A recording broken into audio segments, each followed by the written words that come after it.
Ladies and gentlemen, boys and girls, Dr. Larry Burchett. This is the Corona Daily Q&A for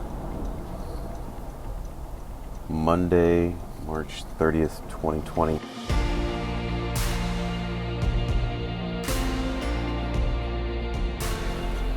I've been off for a few days last week, both melting my brain playing Catan online with my daughter and resting. And today I am driving right now into the emergency department where I'm going to work. A lot of shifts in a row this week. And I want to just, I want to kind of check in for you and let you know just where I'm at, kind of where a lot of us are at that are in the healthcare system now. I just watched one of the, I think it was yesterday's talk by the governor of the state of New York, Andrew Cuomo. Last week, things got worse in New York in terms of number of cases and number of intubated. There's a lot of dramatic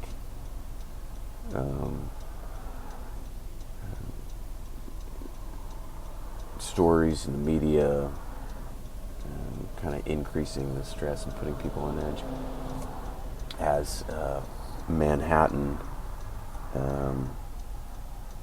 New York and New York City kind of lead the country in these cases. Let me give you some numbers just to kind of put this in perspective. So, and I'm getting this information from worldometers.info. I think in general, that is in general, it's probably a fairly reliable website. It's certainly not the CDC, but I don't really have reason to question these numbers. U.S., of course, leading the world in total cases with 144,000 of the. Let me pull back and even just review the entire numbers of the world. 741,000 coronavirus cases in the world, 35,000 deaths. I don't want to say it's good, but at least at this point we're not in the hundreds of thousands of deaths, not in the millions. I always compare it to the flu. And the flu does kill more than what we've seen. When you break this thing down by country then, of those 741,000, 144,000 cases in the United States, 2,597 deaths, 4,500 recovered, felt to be 137 active cases, almost 3,000 of those critical. Deaths per million population, that's 8 in a million, as opposed to Italy and Spain, which are 178 and 157 deaths per million, that death rate being much higher in those two countries and worse than anywhere else in the world at this point. This thing is certainly going to continue to evolve all over the world. When you break that down by state, so of those 144,000 in the U.S., 60,000 of them, over a third, 60,000 in New York, 13,000 in New Jersey. California, even with a large population, only has 6,000. Of those, 60,000 in New York, that's 1,000 of the deaths. California, with the 6,000, has 132 deaths. So the numbers, and the numbers agree with what we see, what you kind of observe in the media, and then what I've seen and heard from people that I both have friends in New York that work in the medical system. And I talked with a cardiologist yesterday who definitely has seen a surge in corona cases. He has had many patients with it. Some patients have died. In his experience, it goes by the numbers. So the people that he has seen younger people with this disease and in the hospital, but they have recovered. The folks that he has lost have been older, just as he put it, kind of hanging on by a thread, and then Corona kind of comes through a little like the Grim Reaper and takes them. To get a little bit medical, he has responded, been consulted in the hospital as a cardiologist, as a heart doctor on elevated troponin levels. The virus is thought to harm the heart in a couple ways. People talk about this cytokine storm. There could be direct damage to heart muscle by inflammation and the virus directly attacking heart muscle.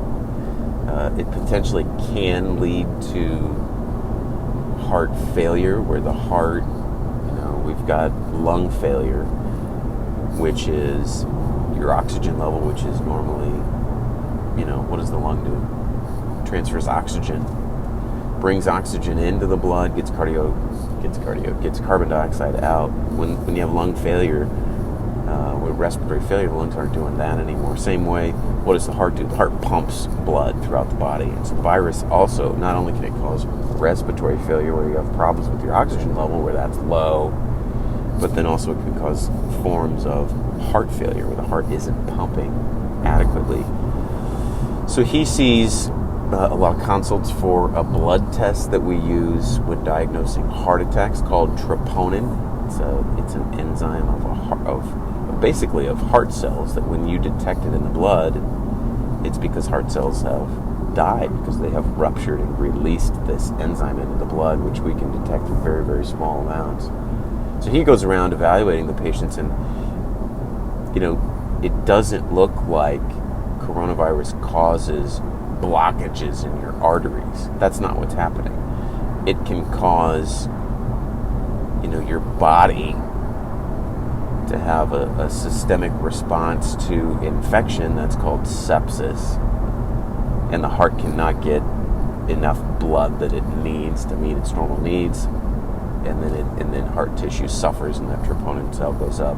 Some people have, to begin with, underlying heart failure and heart disease, and when they get coronavirus, COVID-19 on top of that, it makes all of that worse. It exacerbates that, and then their heart can be stressed, and that can be a cause of seeing that heart enzyme, that troponin, go up. So that's some of the stuff that he has seen.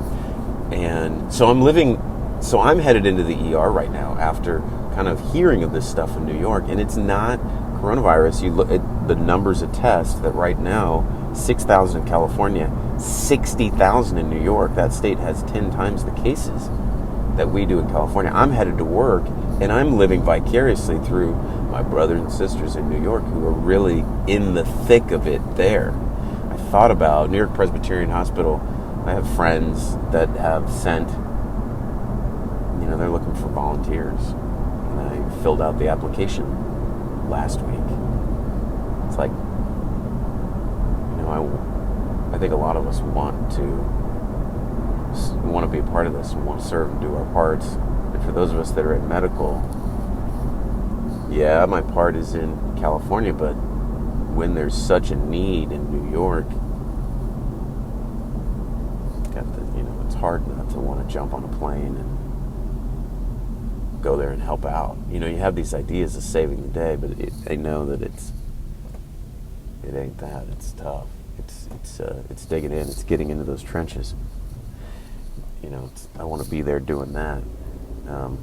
My job, that is not my job right now. My job is to do ER at the hospitals that I work at and serve. And so driving to the ER today, I'm sitting here and I'm like, what I'm anticipating is that, number one, they just haven't been as busy. People are staying out of the ER. They don't want to get sick, to be honest. And I think that's the right thing. If you don't need to be there, if you can get your medical care over the phone, telemedicine, or some other way, that's probably wise. When you need to come in, you go in. So heading into a shift, ironically, number one, Corona is just not widely present in California, and really there haven't been many cases, if any, at the hospital that I'm headed to. I don't know the exact number, but it's not anything like New York. So Corona cases haven't hit, and then two, the volumes are down. So this is going to sound really screwed up to say, I'm actually anticipating a light day.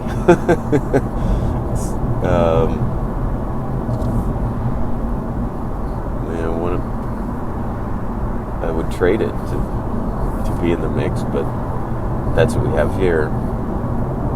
Why is it different, California to New York? I don't know. I think the population density, people live on top of each other in New York. Apartments or skyscrapers, with people upon people. It's just really hard to socially distance. I think it's easier for that virus to take a hold. Comparing Los Angeles, for example, or the San Francisco Bay Area, compared to that, are much more spread out. So I think just that setup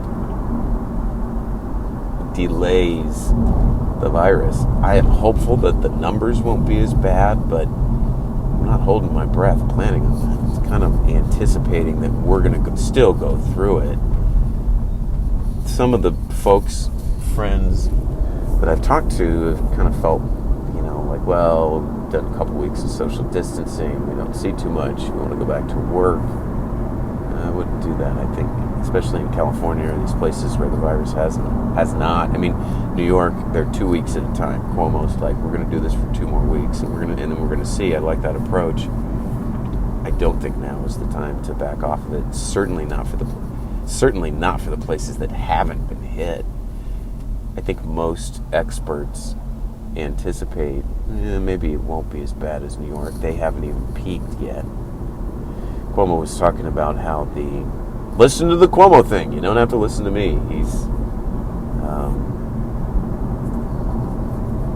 He's demonstrated the kind of leadership that the country needs. New York often does.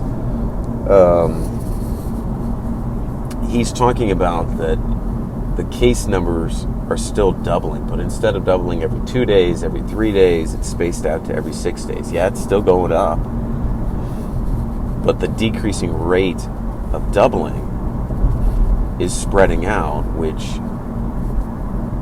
looking at these viral models, again, points to getting closer to a peak. You're not there yet. Peak in cases being when it actually goes down. I mean, now we're still just talking about how long it takes to double, but at least that's getting farther apart.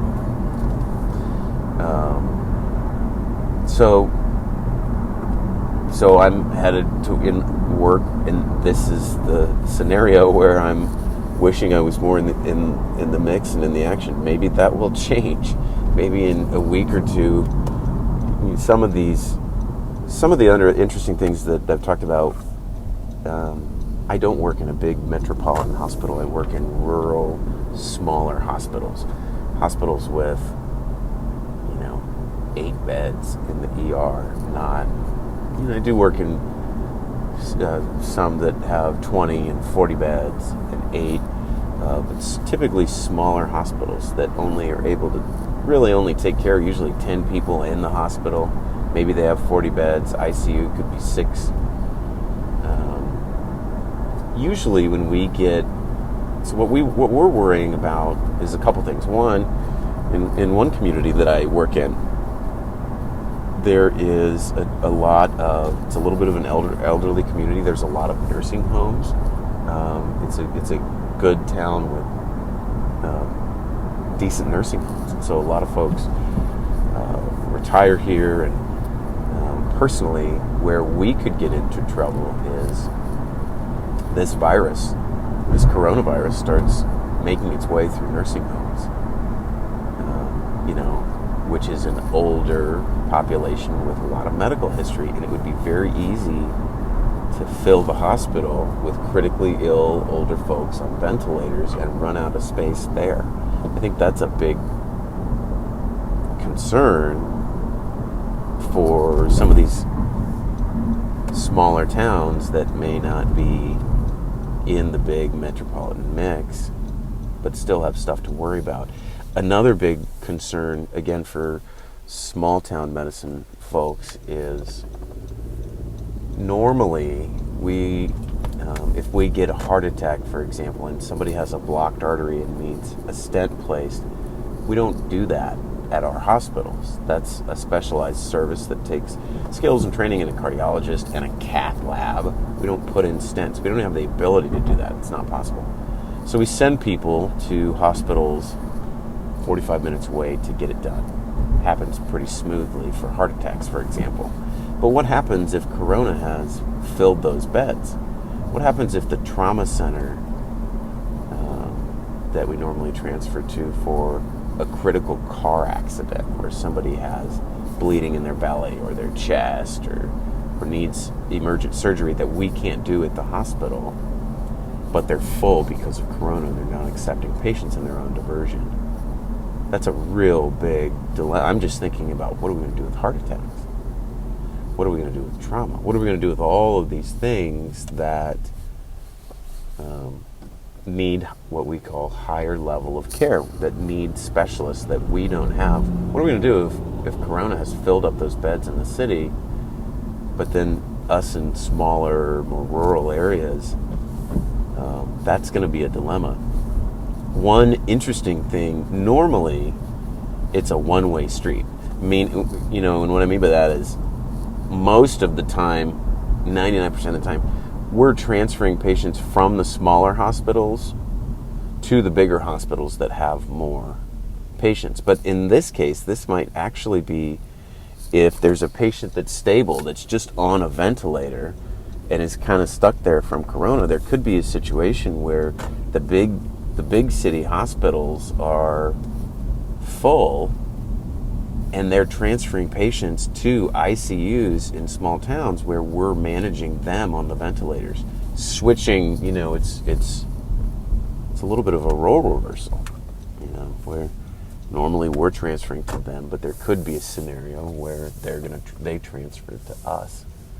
So that's kind of some of the conversation in how we're looking at this. But looking at it this week, again, 6,000 cases in California, 132 deaths. I think it is. I still am anticipating and preparing that we're going to see more. There is going to be a surge and a peak in California. I don't see it happening today or tomorrow. Maybe we'll see more by the end of the week. So heading into this, there is. I am a little bit of Corona anxiety and stress that I think all of us feel, but I'm like, these are probably going to be not terribly busy days. They might be relatively decent shifts. There's a sweet spot between staying busy, having enough patients come in, not being too busy, where I still like to have enough time to talk to somebody and to sit down and explain things and spend enough time with patients. But also having enough people, to where you're staying busy and you're actually doing something at work. It may be a slow couple days until this thing gets going. I'm wondering if in a week or two I'll do one of these and check in and change my mind and, not want the action. I don't know that anybody particularly wants the action, but if it's going on, wanting to be a part of it, that's a thing.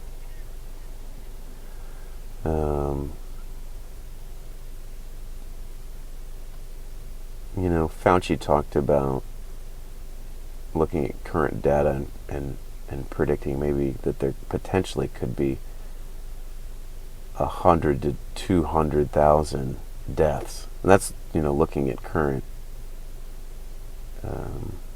data. We're at 144,000 cases and 2,500 deaths. So for him to predict that in the next month, imagine how much has to happen. Like our death rate has to go up by 200, not death rate, but the number of deaths has to go way up. We may be just beginning this thing as a country. But this is stuff we need to hear, moving forward. A little bit of talk about how Bill de Blasio in New York has not been the strong leader that Cuomo was. And something that a lot of people have liked about Cuomo is just that the guy's telling the truth, He's not hiding the numbers. Yeah, watching that thing, like he went over so many different kinds of numbers from cases, deaths, intubations, critically ill. I mean, the guy is looking at all of the numbers, but he's not freaking out about it. And then he did and then he told some stories about his own family and gathering, a big Italian family and growing up and still managed to be calm and in control and offer people, remind everyone that we are going to get through this. We've survived worse. We are going to survive this as a nation and as human beings.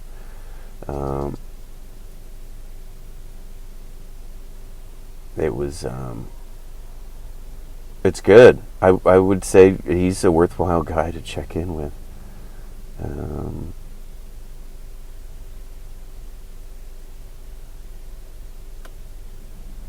Let me see if there's anything else I want to say before I walk into work. Germany will issue coronavirus antibody certificates to allow quarantined to re-enter society. I've been talking about this, God, I feel like for 2 weeks now, but wouldn't it be nice if we had a test that demonstrated that you were immune if you have had coronavirus? Then you could safely not give it to anybody, including older people in your family, or if you go back to work. Just that Germany, letting people re-enter society with that, I think that is one thing that's going to help business reopen, is that kind of an antibody test. That would be a lot of people would be very interested to do that. The U.S. Navy ship is docked in New York, not to take more corona patients, but to take it's a 1,000-bed floating hospital that can take people that are not infected with corona, but because hospitals are bulging at the seams, already, and we don't want to forget the patients that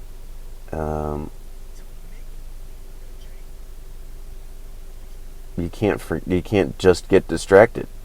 Most people that I see in the ER, there's some that are worried about corona that have cough and shortness of breath and things like that, but most of them aren't. Most of them are there for complaints that aren't related to corona, like stroke or a broken hip, or I think nobody knows how long we're going to be in quarantine. I like this approach of a couple weeks at a time.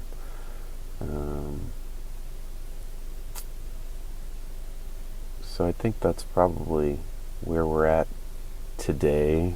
I'll try to check in after this shift and let you know how it is. My prediction is that it is a Monday, so that might be a little bit crazier. But I don't think it's going to be big corona season. President Trump is a ratings hit. This is a Trump tweet. Since reviving the daily White House briefing, Mr. Trump and his coronavirus updates have attracted an average audience of 8.5 million with cable news, roughly the viewership of the season finale of The Bachelor's. Numbers are continuing to rise. Oh, that's what our president is tweeting about in the middle of this thing. These numbers. Those are not numbers that we need to concern ourselves with in this time. So there you have it. I'll check in after the shift and let you know how it goes. Have a good Have a good start to your week. Stay safe. Do your part. We're going to get through this.